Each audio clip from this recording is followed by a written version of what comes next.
Hello, this is Adam Watson at Watson EdTech, and welcome to the Blended Learning Basics video series. This is video 2, where we're going to be discussing a tech-rich classroom versus the 7 blended learning models. And when we last left off on a cliffhanger moment at the end of our first video, we were sharing this example of a language arts teacher named Tracy and her classroom situation experience. And the question was, is this blended learning as per the definition that we established in the first video? And again, this example was provided to us from Blended Learning Universe at blendedlearning.org. I'm going to assume that you watched that last video. If you want to review really quickly, you can pause this video and read through this text. But I'm going to skip straight to the question of, is it blended learning or not, and address those points. Well, it is not.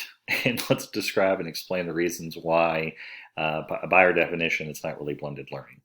The first issue is that the learning management system that's mentioned in the example just basically hosts the material, but it's not really managing or changing the classroom experience or the learning experience. It's just a place with links and documents, which isn't really true to the full credo of what a blended learning experience should be.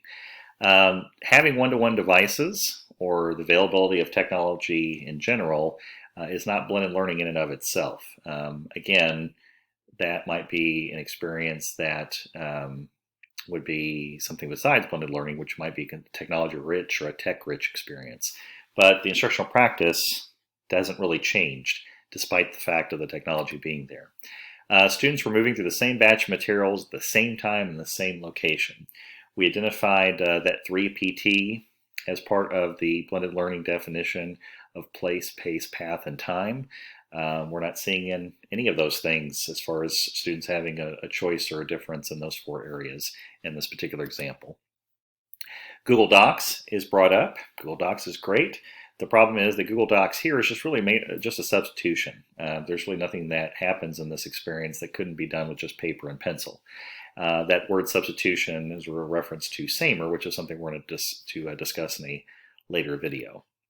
So for all of these reasons, you can see this is a tech-rich classroom, but it's just not really truly a blended learning experience per our definition. Now, let's move into the fact of, as one of our learning targets has here, explaining various blended learning models. And to do that, we are going to refer not only to the blended book, which was mentioned in the first video, which has some great diagrams and examples of these learning models, but also, again, the Blended Learning Universe at blendedlearning.org, which identifies and describes and further elaborates on some of these models, which I've incorporated into this presentation. So there are 7 types of blended learning models, and rotation model contains 4 of those. We have a station rotation, a lab rotation, a flipped classroom, and an individual rotation. In addition, we also have something called a flex model. We have a la carte, and we have an enriched virtual experience. And that website there at blendedlearning.org/models will have an opportunity to detail each of those if you want to check that website out. Let's start with a station rotation. So first off, as far as station rotation, it's a model where students rotate through various learning stations, which usually is in the same classroom. This happens on a fixed schedule where at least one of the learning stations is online or possibly just requires digital apps. And a typical example of this is an elementary classroom. You see this all the time as far as students rotating through different stations. The key, though, is that one of these stations could possibly be, for example, a table of tablets that are accessed by several students at a time in that periodic rotation. So we have teachers leading the instruction. There's a collaborative activity in station 1, station 2, and then at some point there's a station here where the students get involved through that device. The next type of model is called lab rotation. And with this, it's a blended learning rotation model where students rotate through learning stations on a fixed schedule, but one of these stations, instead of just a table with, say, tablets, it's a station as a computer lab. So this requires flexible arrangements because other teachers and paraprofessionals are going to be involved since students are in multiple locations instead of just the one same room.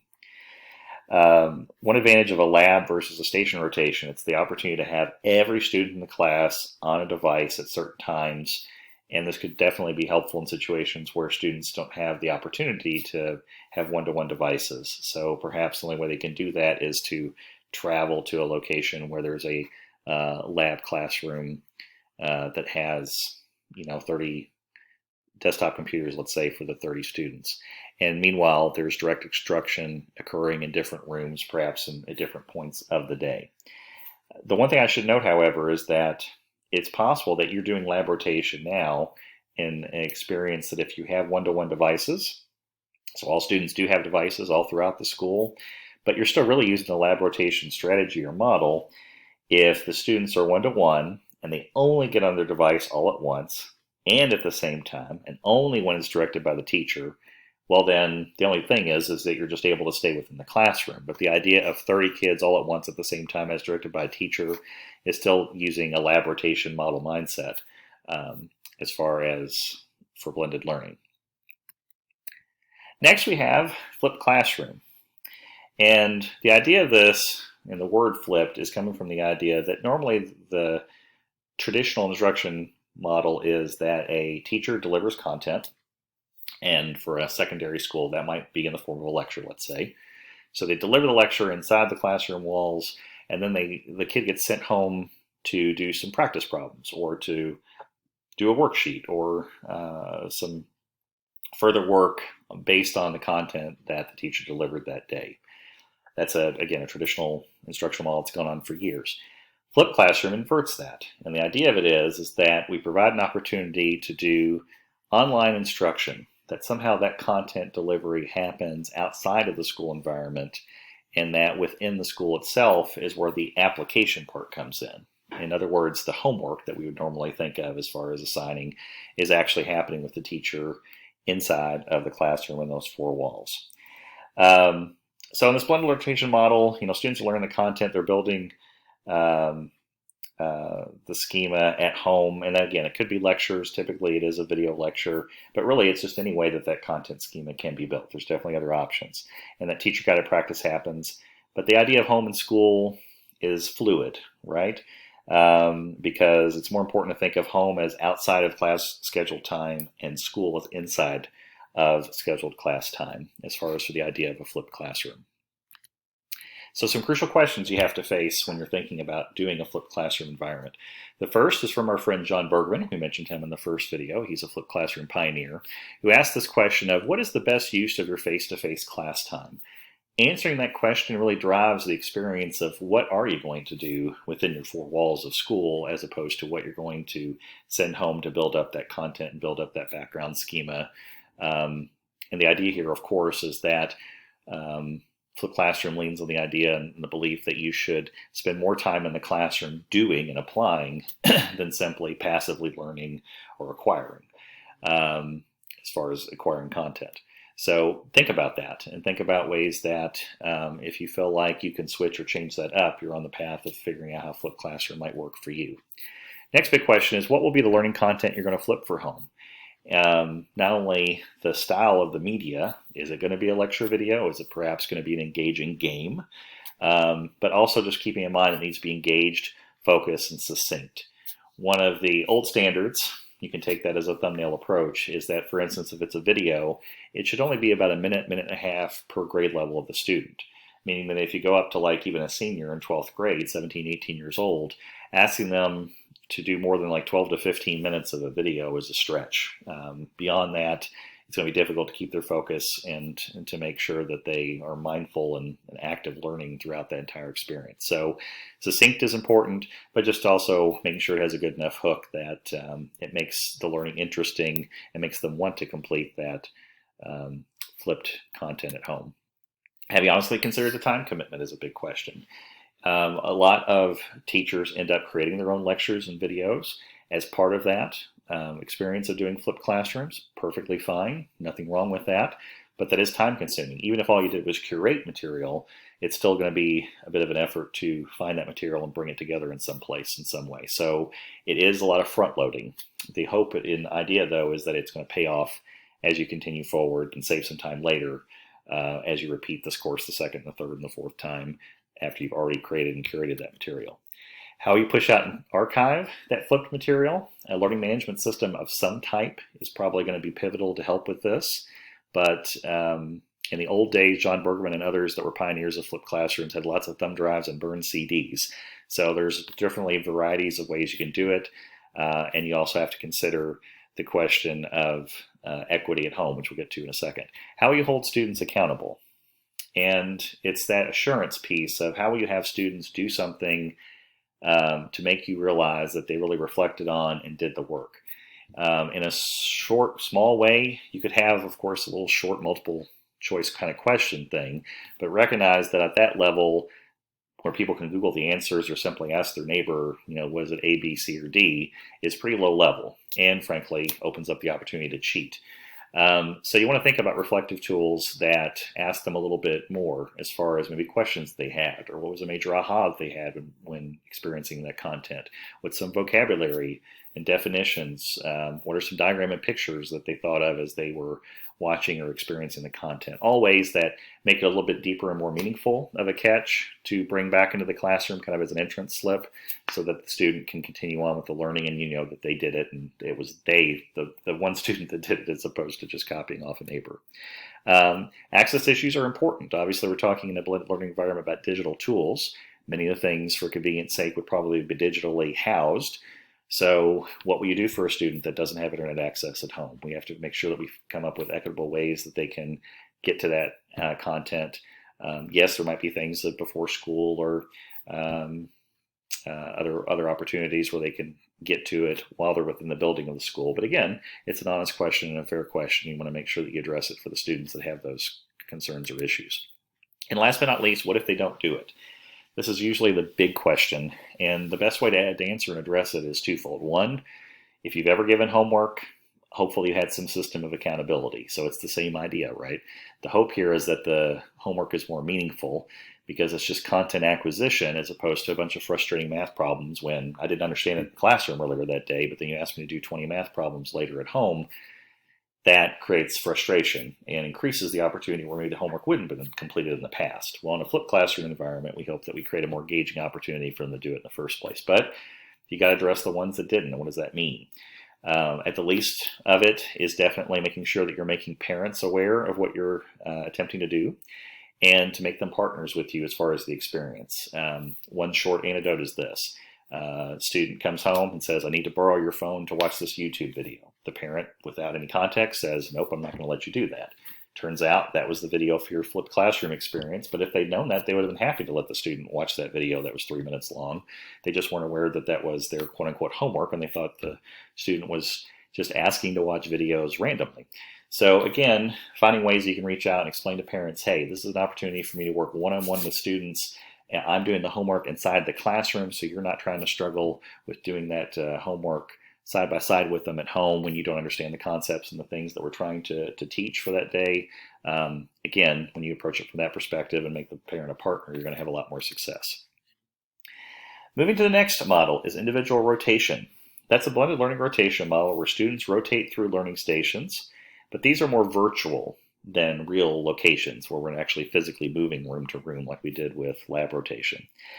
Students tend to be more independent, so you start seeing a little bit of a shift away from the teacher-centered classroom, and now we're starting to move more into student agency.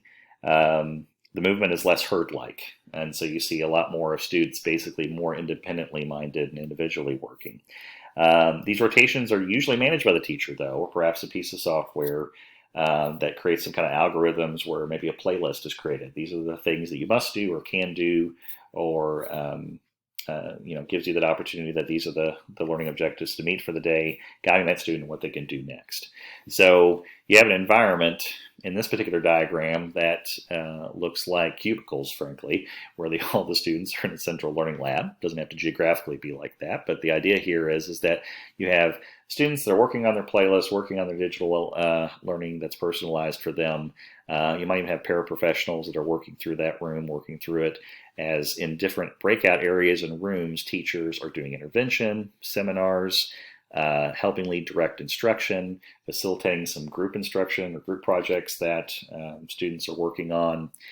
So that is the opportunity to, again, personalize learning more, and where students are a little bit more individually and independently doing that work. Next, we have the flex model. And in this blended learning model, it's where students have a very high degree of control over their learning. So it's definitely moving a step into that direction. While online learning and digital curriculum are the backbone of this model, it's important to note that teachers are providing support and instruction to students individually as well as in groups. And that learning happens on a flexible as-needed basis, hence the name Flex. Access to collaborative learning spaces is important, as you can see in this diagram, the different areas, not only for socialization, that's an aspect of working and planning and thinking and brainstorming, but different areas for breakout rooms where teachers are facilitating ways that they're delivering instruction or helping students and meeting them where they're at, as well as students working together as needed in collaborative ways. The freedom of movement and independence is highly evident. So if you're observing students in this flex model, it may appear like it's more of a college campus or a modern workspace and less of a traditional school environment where those four walls are very clearly delineated. An experience in flex model might really have no bells that's driving the choices of where they have to be and what they have to do, when they have to do it. So it is, again, almost more of a college campus or a modern workspace kind of feel. Next, we come to a la carte, and that's a blended learning model where students take online coursework alongside more of a traditional experience. This a la carte recognizes a need that happens, and you see this sometimes in schools, where certain classes don't have perhaps an on-site instructor for the students' desired content that they're trying to reach and ascertain. So, for example, if a student wants to learn Mandarin Chinese, but there's not an in-person facility member, a faculty member that can speak or teach it, then they might require an online course in that particular class, quote unquote, alongside the more traditional brick and mortar experiences that they're going to have throughout the day. Another example would be if scheduling conflicts, perhaps there's an AP class but it's only offered at a certain day or a certain time. Because of the other needs of the student, they can't quite meet at that moment, but perhaps if they can take it through an online environment, they can take it alongside or even at home perhaps alongside of their more traditional classes that are happening inside the brick and mortar. So the a la carte is an opportunity to do that, to put those two opportunities side by side, the online learning with more of a traditional coursework. And last but not least, we have enriched virtual. And at Shelby County Public Schools, we have a program called Cultivate that's a virtual academy that's very much this model. It's a blended learning model where students spend the majority of their time taking their courses online. However, it's not a full online experience. As you remember, going back to our definition, if there's really no human interaction, then we've strayed from the blended learning model and we're doing and talking about something else. In this experience, in enriched virtual, yes, they spend the majority of their time taking their courses online, probably at home. However, the students are still required to periodically come in person to meet with mentors and, if needed, work with content instructors for support. So they are still getting that facilitation, that mentorship. They are still getting that tutoring, perhaps, and a person that's just making sure that they're staying on the course, they're making their progress and pacing as expected in order to hit their objectives at certain points or by the end of the school year. So human beings in the form of teachers and paraprofessionals are super important here in this enriched virtual environment. However, it recognizes that most of this is happening, learning is happening electronically and through some online coursework. So as we end up on this particular video, let's reflect on some questions to think about. So the first question being, which of these models is closest to what you do now? How is it alike and how is it different? And the second big question to reflect on is, which model would you like your future blended classroom to be and why? And with that note, we're going to complete this video, and we look forward to hearing and having the experience for you to join us on video 3. Thanks so much.